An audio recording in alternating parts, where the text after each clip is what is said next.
Welcome folks on this rainy day in Fredrick, Colorado. My name is Paul Lavoie. This is Transwest Truck Trailer RV. Today we're showing a new arrival today. It is a 2025 Freightliner M2 106 Plus. Obviously it is a very, very bright color, but this thing makes you look faster the faster you go. We'll start at the front here. Just kind of showing from the bottom to the top. You do have your three-piece bumper up here, and then your recovery hooks up front, along with your safety system right here for your front end radar, for your braking system, if you're not paying attention, but let's hope you are. In the middle right here, you've got your Summit Hauler grill, customized specifically for Summit Haul conversion.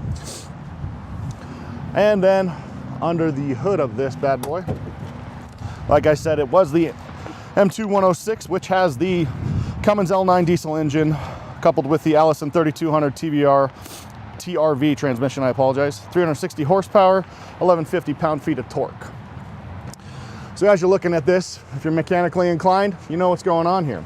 Me, not so much, but I can still do a lot of stuff in here because it's all just sitting right here. If you want to check the dipstick for the oil, easily right there. You can check what's going on with the fuel filter water separation system, or you can even check the fuses right here. You've got your air filters, some more fluids over there for your coolant, but it's pretty easy to get into, and then access point.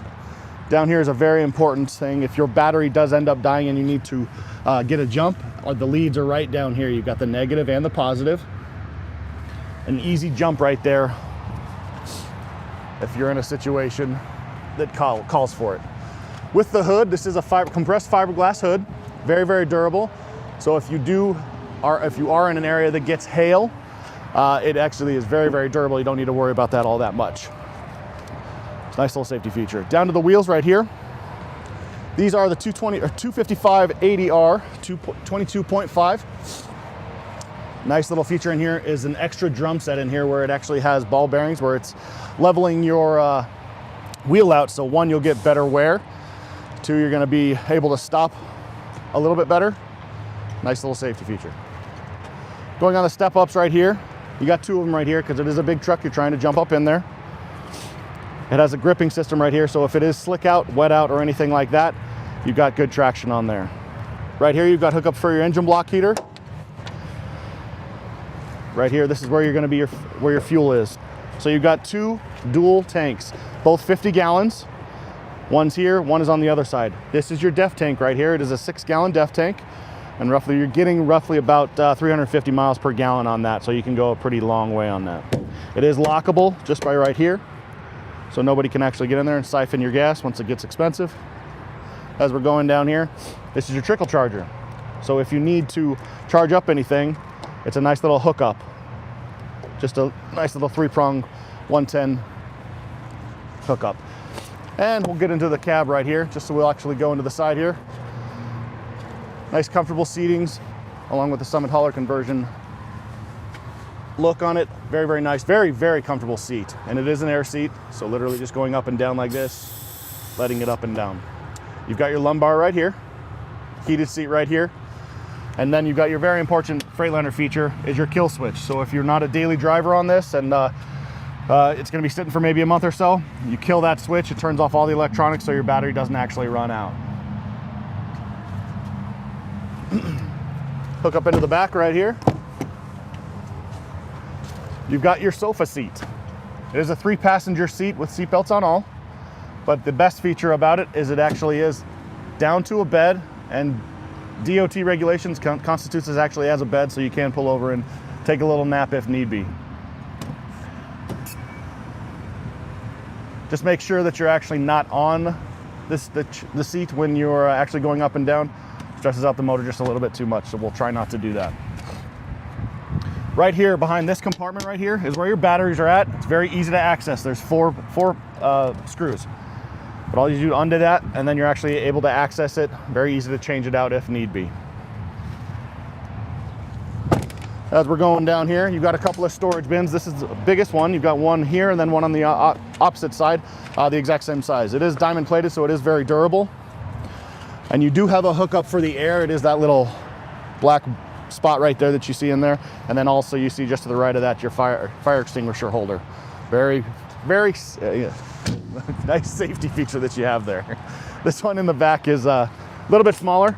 All of these are lockable, diamond plated as well. You can choose any one of these storage bins to actually put chains or anything like that that you would need over the road, flares, just in case you need an emergency, stuff like that.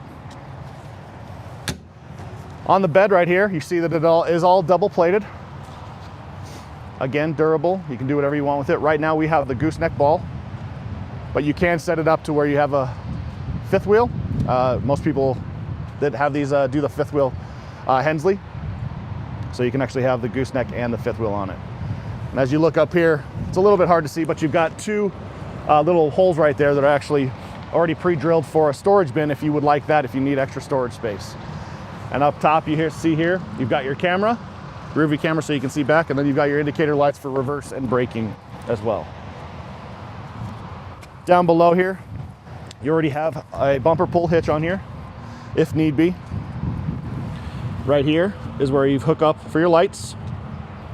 And then right here is for your Voyager, or sorry, this is another hookup for your bumper pull and the lights. And to the right over here is your Voyager system. It's for your camera system if you need more cameras hooked up to it. When we get inside the cab, I'll show you where that actually, the screen is so you can see the backup. But you can hook up to 4 cameras on that if need be, or whatever you would kind of like. As we're coming around here, you'll see the other side of the storage bins. Very easy to access.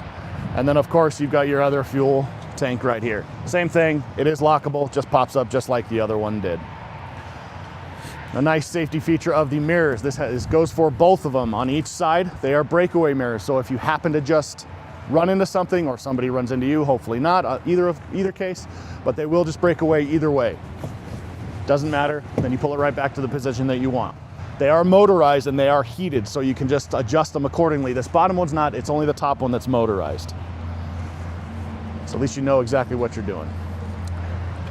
Show you the other side of the back. Nice, very comfortable seat. And then you've got a couple more 110 outlets right up there.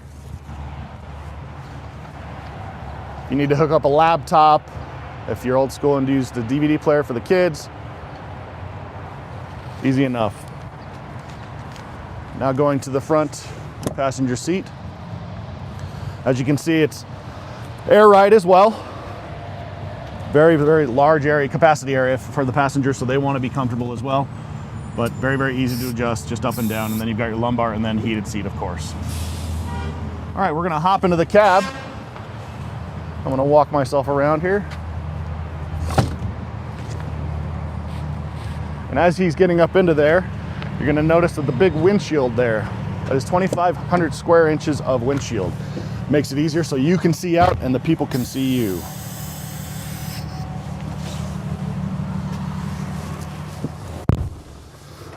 So as we're getting in here, I'm gonna start up top here just so we're not jumping back and forth on these things. I'll try to be as smoothly as possible.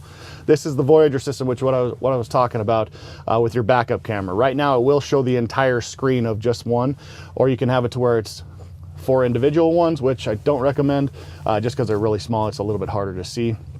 Or you have your adjustments here where you can skip to the other camera views on it. Right here, you've got, this is the part of the stuff that I was going for, the black box on the bottom of the bumper, part of your front end crash alert system, to where it actually breaks you down to 0. So very important. Right here, you've got your infotainment. When the screen is on, you've got a lot of different options that you can play with. It does have Apple and Android CarPlay. You do have to plug into one of the USBs. It's only going to be the ones that are actually up here. If I could actually get that open. It's got a USB and a sorry, I'll go back to that one later. It's got a USB and an HDMI cord. So if you want to hook up and actually play movies on this, you actually can, but you have to have the DVD player for it. All your switches right here. Hazards, dome light, your footwell light, and then your pre-trip inspection right there. Right here you can add other ones. Right now it has option 1 for the indicator lights that are up top, but you can have other options on there as well. And then you've got all your safety options right here.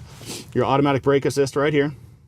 If you want to turn that off, that's when you would do it. Otherwise, it's always on. Your lane departure warning right here, it's always on. That's just the switch to turn it off. And then your traction control, automatic traction control spin right here. Once again, it's always going to be on. That's the button to actually turn it off if need be. Your shutdown override is always a very important button. If something is going wrong, kind of cataclysmic, and the engine is trying to shut itself down, but you need to get to a safe position, you would press that button. It will keep the engine going, and then you can obviously get to the side of the road and make it safe for everybody else as well as yourself. You've got your suspension dump here. What that's going to do is actually drop the entire back and make it so that if you're on a low trailer, that you can dump it down and then hook it up and then air it right back up, just so you're doing everything safe. Locking differential right here. Right above there, this is for your air conditioning in the back, heating and cold, and then your fan speed right there. For the front, you've got your climate control right here. Pretty easy, fan speed, zones, and then if you want it hot or cold. To the left over here, you've got your trailer gain. You can set how you want to brake your trailer. Right above that, this is going to be the subwoofer for the stereo system. These two right here, this one's for your air supply for your trailer. And then the one below is the air system for the actual truck. As we see right here, the truck's not on, so it's a little bit tough to actually turn this, so I'll leave that as it is. But you've got your normal dashboard, just letting you know all what's going on with the truck. Got a digital readout right here in the middle, and you can actually see what's going on. Controlled by these actual buttons right here. Very easy to navigate through, and then you've got your Bluetooth system and then cruise control right there. Wipers on this side. This is a very important knob right here. This is going to be your exhaust brake, and then your actual transmission. Going up in it, I don't know if the camera can actually see that, but going up in it in drive, and then going down in reverse, and then your automatic exhaust brake right there, and then you can adjust it accordingly however you like, just by adjustments of that. And as we step back towards here, you're going to see the middle console, a lot of space here. You got your cup holders here, and then you've got your middle console with a lot of space in there, whatever you want to put in there, whatever you need to put in there. Right above you is where we've got some, call it mood lighting in the back. If you're wanting a blue light on there when you're asleep, helps with the eyes. And you've got your mood lighting right here, and then a reading light as well if you can't sleep and then you're trying to. But other than that, folks, that is your lovely 2025 Freightliner M2 106. If you're interested in this one or any other ones we have in stock, you can just check the website. And if you have any questions on it, you can email me at paul.lavoie@transwest.com, or you can give me a call, 303-503-3305. Thanks for spending some time with me. Have a great day.